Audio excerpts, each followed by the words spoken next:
Sometimes there comes a moment when even the greatest collectors have to make tough decisions, and that's exactly what Mikkel Rai has done. Today we're returning to his collection, but with a surprise. 10 of his cars are looking for a new home. My name is Mark and I'm crazy about cars.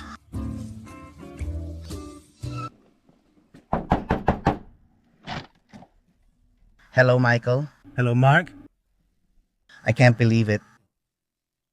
Sometimes we have to let go too welcome. And this is one of those cases. Yes, we have to let the cars keep rolling and keep having life. If they can't stay with us, they'll be with someone who appreciates them more and can support them on the road. Mazda 323F from 1994 with a 1616 V6 110 horsepower and a top speed of 190 km/h.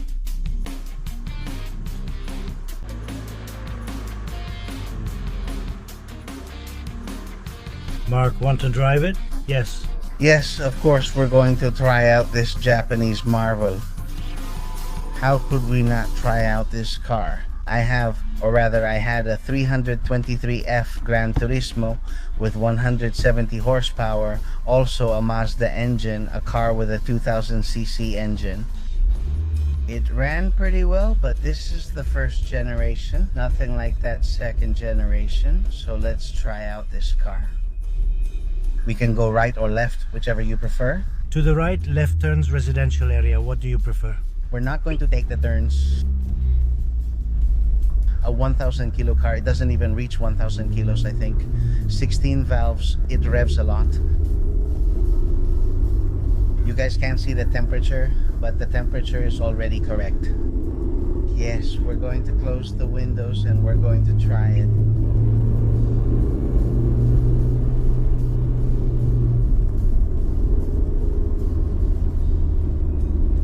The gear shift has some play.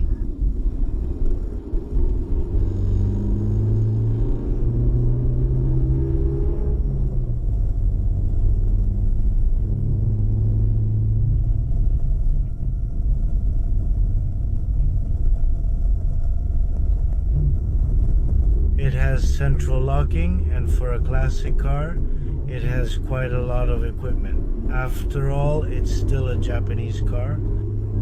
So it's reliable. When you buy an ugly Japanese car and you don't like it, be careful because it's going to last you a lifetime. So when you buy it and like it, You're going to have to put up with it. because it doesn't break. I mean, you can't go to your wife and say the car broke down. We have to buy another one. It's not believable, you know?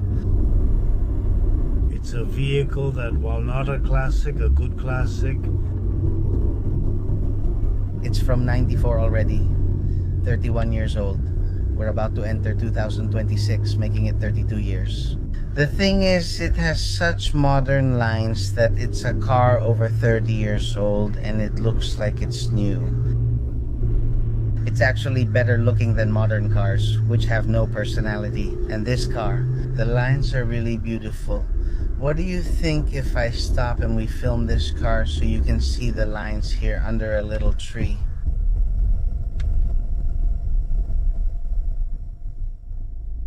No, it's not very good, right?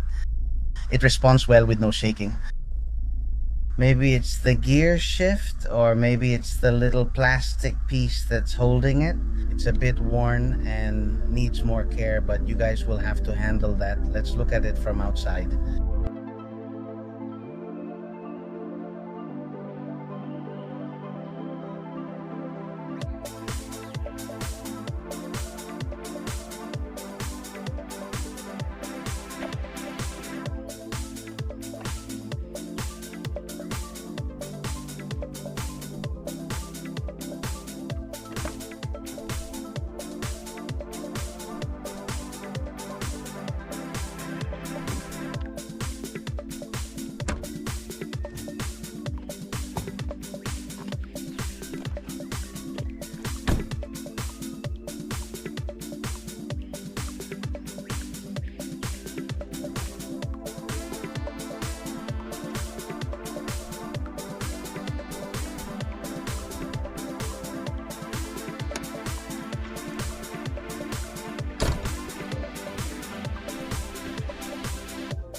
Are you watching Mark's Garage?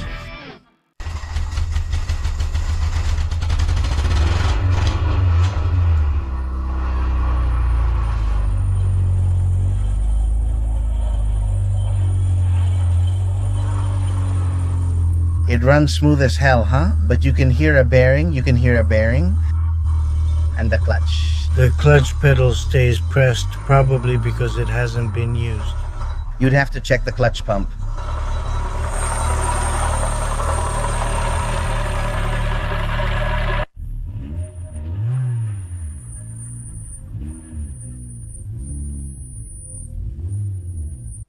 Citroën BX Grand Touring Injection 1,900-125 horsepower with hydropneumatic suspension, and it's from 1993. It reaches around 200 km/h and uses the same engine as the 205 Grand Touring Injection.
It's an Austin Morris 1300 from 1970.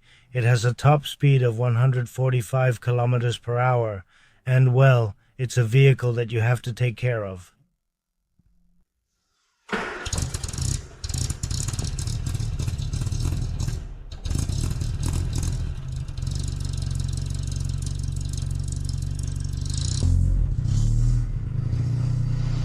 We're going to take a ride? Let's go.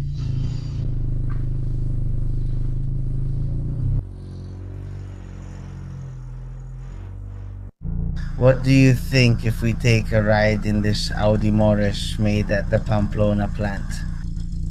I've never driven one, so I'm pretty excited about it, so let's do it.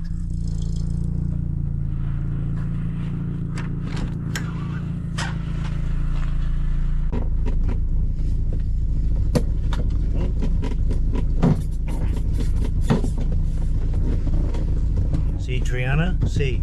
Perfect. It's just that Mikel is very tall. And my father is too. And he needs, well, more space, but if not, I can't reach the pedals.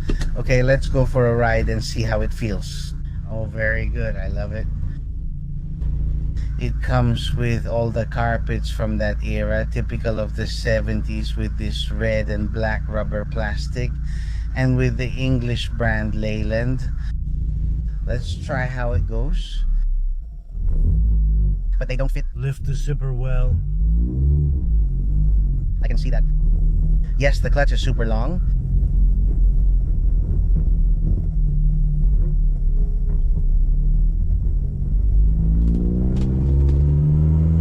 Oh, I like it just from trying the seat with first gear.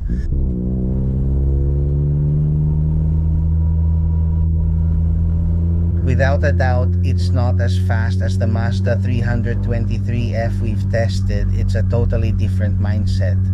This is a four-door sedan. Designed by Pininfarina. When you see the features from the outside, you say, I noticed something Italian in a very strange English car. And on top of that, it's made in Spain by Audi. In Pamplona, I think from 1966 to 1975, they were manufacturing at the Pamplona plant. Then Leyland stopped. That was when the plant came, it started building the cars. They competed with the Seat 1430. They competed with the Renault 8. And well, it had nothing to do with it technologically, because this car has a suspension that is hydrolastic, which is very similar to the Morris Garage's Metros. The car I had, which you may have seen on the channel, has the same type of suspension, which is a mix between comfort and suspension. I mean, it has the two best features you can put in a car. And even today, this suspension is still quite impressive if it's in good condition. Nothing like the high drop pneumatic suspension, which is simply comfortable but doesn't offer much sportiness. And for being a sports car from the 70s right now on these curves, I'm having an absolutely great time. Steering and shifting are great, the engine sounds great, and you want to sell it? It's one of those things that's hard to decide, but you can't always sell. Other more common classics you have to start selling, and maybe even some that aren't so common. I think I would have driven a little more because I love to... Look ahead. It's just that if not, we can do the others, but I have to tell you something, I really liked it. Well, would it be reverse? The pedal travel is longer than usual. That's the only thing you have to get used to a little bit. But there are things that are beautiful, like the speedometer dashboard, which is so classic and so nice at the same time. And then the steering wheel. I'm showing you now so you can see it because I love these details. The speedometer is a true work of art.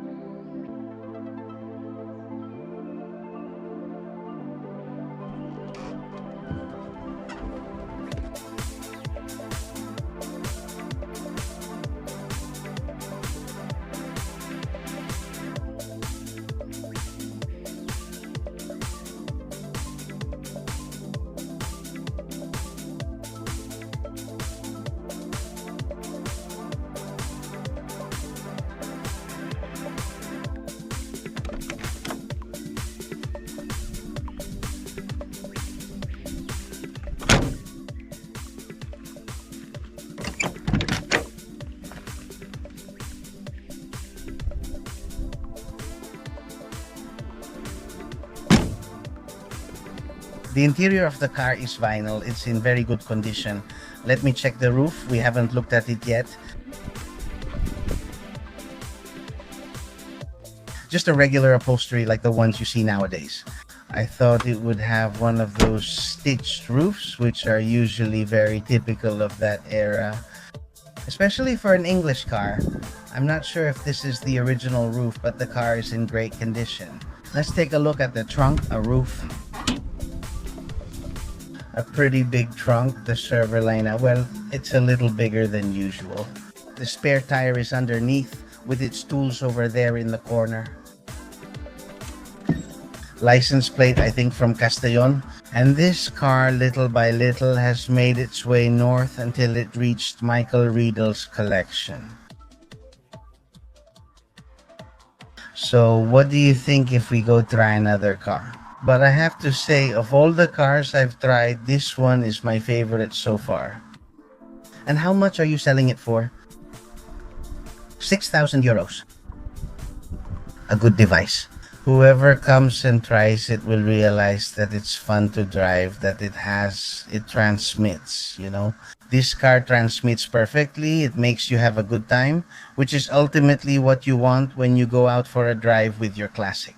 So let's try another one. Let's go.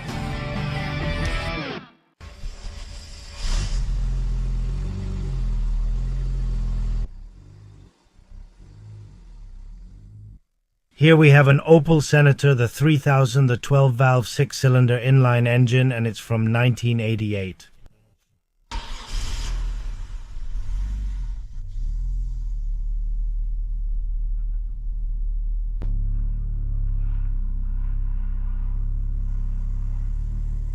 Let's try the Senator B. I'm excited to try it, so let's give it a go.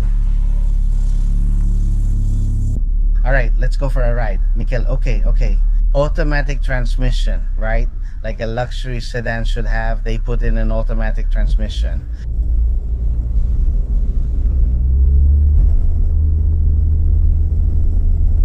touch of the accelerator with this uphill. Makes sense. 3-liter engine, 6 cylinders in line.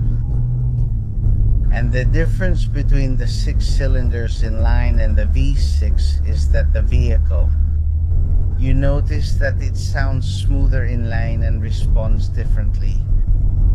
There were different engine options within the 3-liter because this one is the 12 valve. There was what they called the Beast, which was the 24 valve that could reach up to 235 kilometers. And logically, well, if you had an extra million pesetas back then, you would buy the 24 valve. But don't think this was a cheap car. In 1987, which is when it came out, no. This car competed with the BMW 7 Series, not the 5 Series, the 7 Series, and the E segment. So this was a German sedan, a very German luxury sedan. And why do I say very German? Because you just have to look at its interior, right? There's no Italian design touch here. Everything is plain, serious, old-fashioned. The only thing that's curious is that digital gauge it has, which now, for example, we're going at 54, 53, 56, 55, just so you get the idea. It's not a digital gauge. The car, well, it's very big. Also, on this winding road, it's not ideal to drive this vehicle, but let's not kid ourselves. It's not hard to drive on this winding road either because it has. One of the best features of this car is its suspension, which was advanced for its time. So 170 horsepower at top speed. I think it was around 210 more or less. And it's a car that you can really enjoy. Oh, are you going to regret it? Selling these gems, and there are fewer and fewer of them? Well, this isn't exactly a gem that we're really eager to sell. But it's true that we can't have so many. And, well, we also have to give others the chance to enjoy this. I could be the right person for this car, but I want a little of the same as me, right? I do have too many, and sometimes I have to clean them out. It's not that I don't want to buy more, right? But sometimes you want to get rid of something from your collection that you don't use much anymore. Its time has kind of passed. And then you want to enjoy and try other cars, which is what happens to you. I think that's right, and you really like the excitement. You buy cars that really need work because you like finding the parts, the problems, and all that. What's your problem? The car? None of them are boring for Miguel? Well, guys, a good car for going on a trip. How much do you want for this? 6,000 euros. Well, now you know 6,000 euros for a car with 110,158 kilometers, very few kilometers. There are no brakes or anything strange inside the cabin, manufactured from 87 to 93. And it's really a very beautiful car for lovers of four-door sedans. So I'm going to show you the exterior of the vehicle.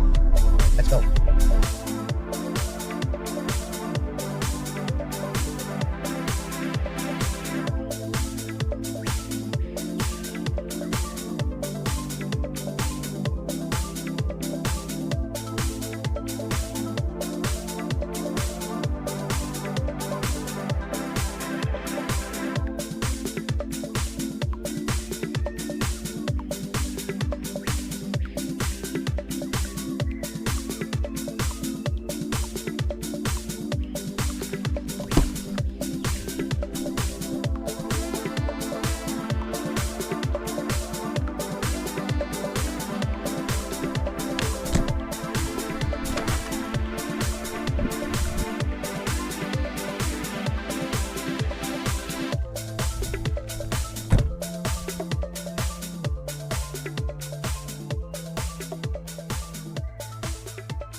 Here we have a Volvo 440 GTL 1800 multipoint from the year 89.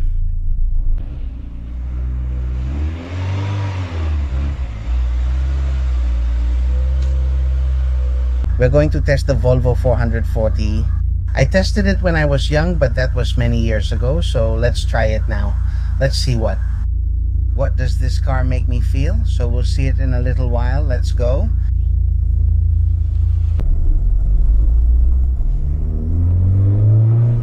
We're testing Mikel's Volvo, a Volvo 440 Grand Lux Touring. The initials Grand Lux Touring were the Grand Lux Touring, or GETL? GLT or GT, not Grand Lux Touring. Sure. Yes, I think so. A Volvo 440 Grand Lux Touring. Let's take a look at it.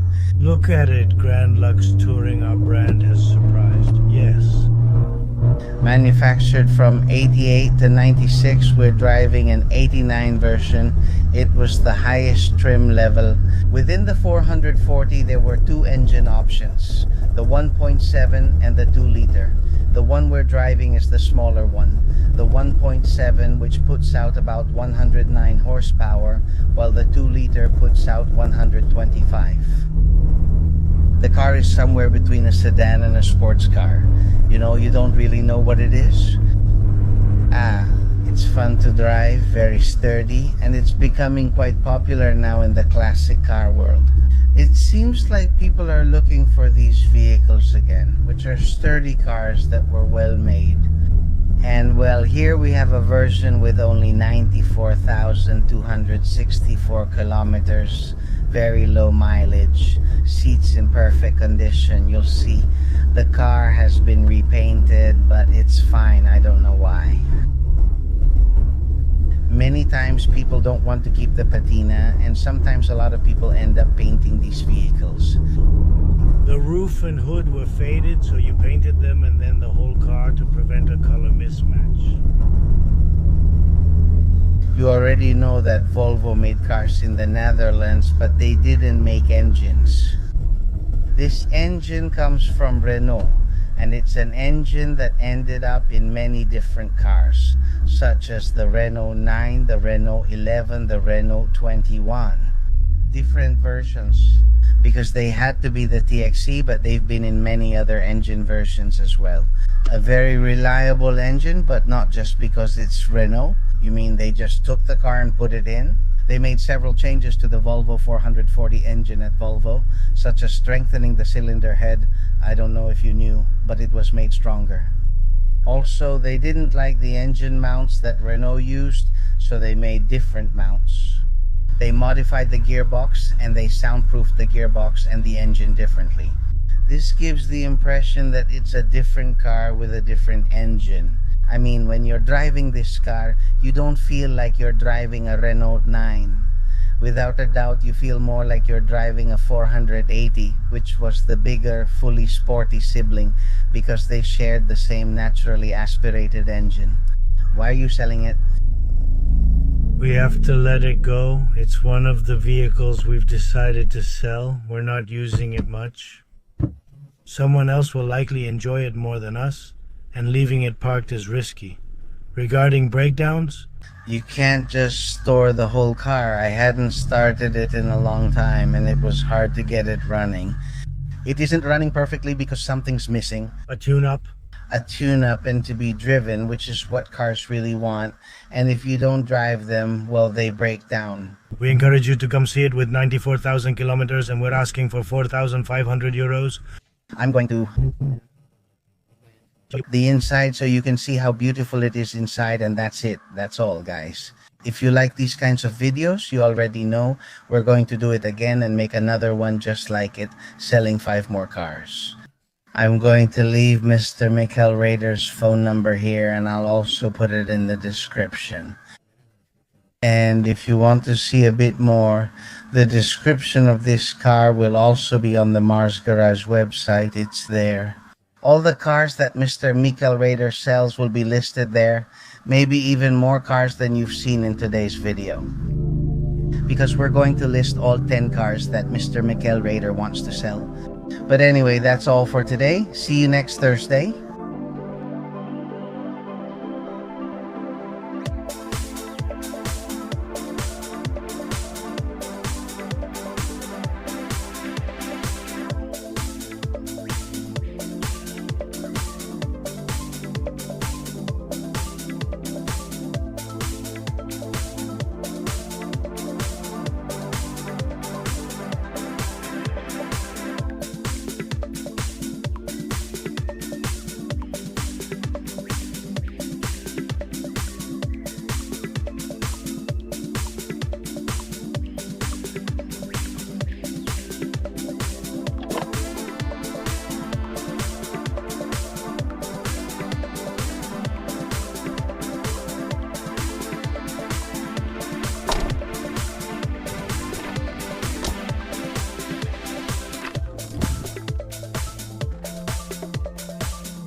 My name is Mark and I'm crazy about cars.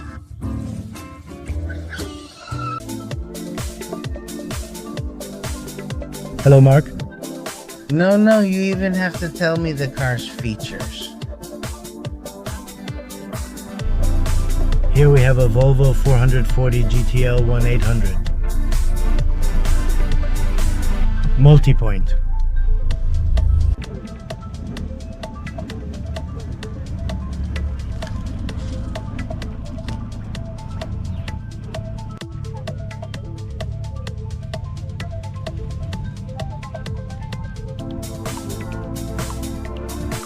Thank you.